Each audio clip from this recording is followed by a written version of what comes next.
the lighting is doing whatever it wants. I just was thinking about how anyone who is not a homeowner is rapidly becoming a member of the underclass. First of all, of course, the council flats. Gosh, those were the days. I was fortunate enough to live in two, for a total of 30 years, in fact. And no complaints about either council.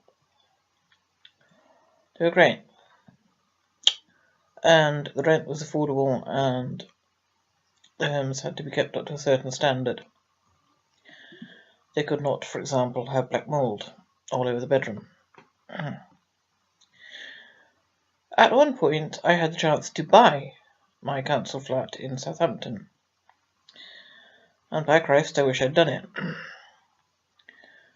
I had the money, but I was put off by the fact that I would not always have the money, and any repairs would be down to me in the future. There's something, I don't know, structural repairs could cost thousands. What do I do then? I wouldn't have thousands then, because it will all have gone on buying the flat. So I didn't do it, and that was one of the worst mistakes of my life. Now, what we have is damn nearly all the council flats have been bought up by private owners. I would have bought mine and sold it, that is true. Without thinking about the consequences, that is true. And the consequence is that they then fall into the hands of private landlords, the homes which used to be council homes. There is not considered to be now any necessity to keep them up to a certain standard, or at least no law to enforce that. And if landlords don't obey the rules, there is no legal aid whatsoever for tenants.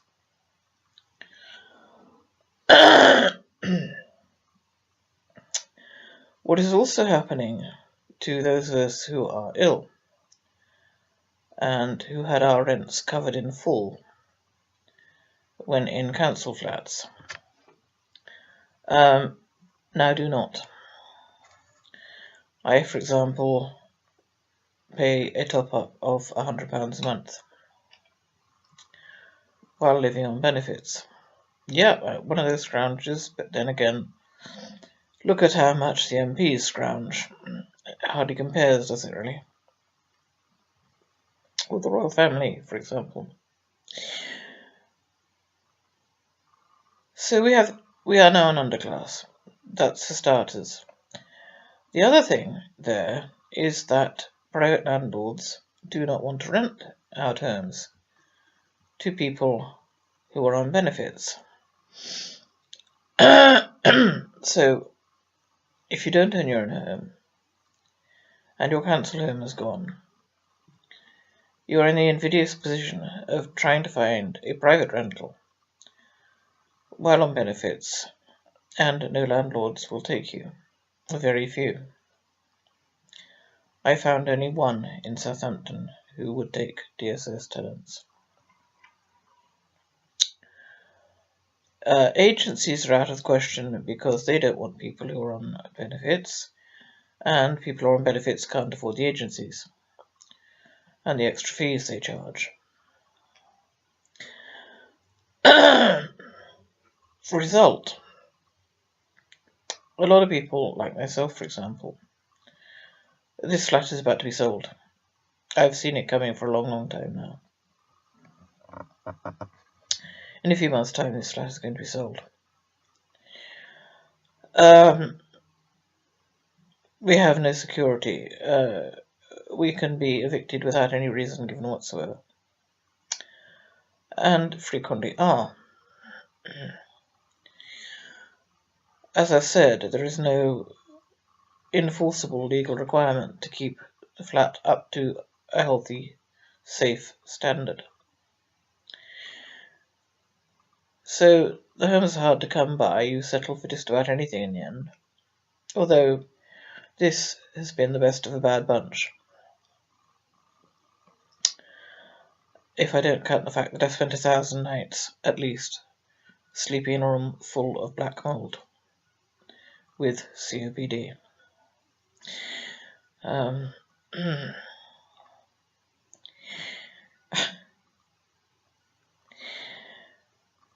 Clearly, what eventually happens is that people who used to be council tenants will become homeless because they have nowhere else to go. The first place I went to when I left Godricraig, which was a council flat, was a place which had previously been owned by the council and had been taken over by an outfit called Tiger Diggin. I have yet to meet anyone who is happy with Tiger Diggin, which isn't to say there aren't some. And the first thing that happened was that the rent doubled.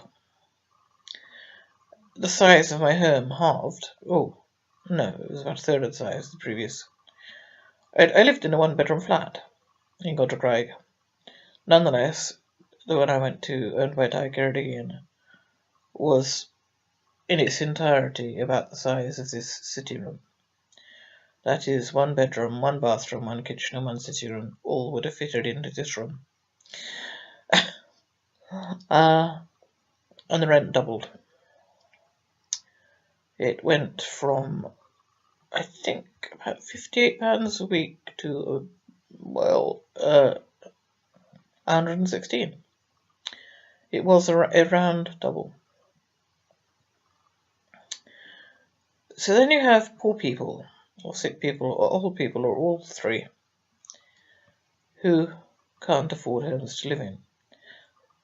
Hence, they become homeless. And I still hear people saying, people are homeless by choice. They choose to be homeless. Well, only if they're suicidal. I still remember the homeless man I met in Carmarthen, who'd lost a toe to frostbite, basically. It had been so frozen that, yes, frostbite. He lost a toe.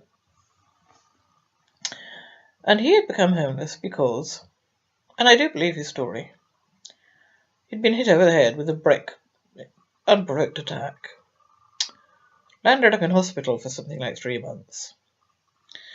And when he was discharged, his flat had gone, his belongings had gone, and his dog had gone on the streets. Now, of course, the likely fate of anyone who becomes homeless, especially if they're old and or ill, is they will die. So it's been a very well-coordinated human culling project on the part of this government for the last 6 years at least. Yes, let's say 6 years. I remember when I was in Godricraig, technically being given the choice of remaining with the council or going over to this private firm, and thinking I'd rather remain with the council, thank you. But then I told my story, and oh boy, the whole world hit me like a ton of bricks. And for several different reasons, I was forced to leave Godricraig, the last safe home I had. That's me personally, but of course I am trying to make a point about what is really truly going on here.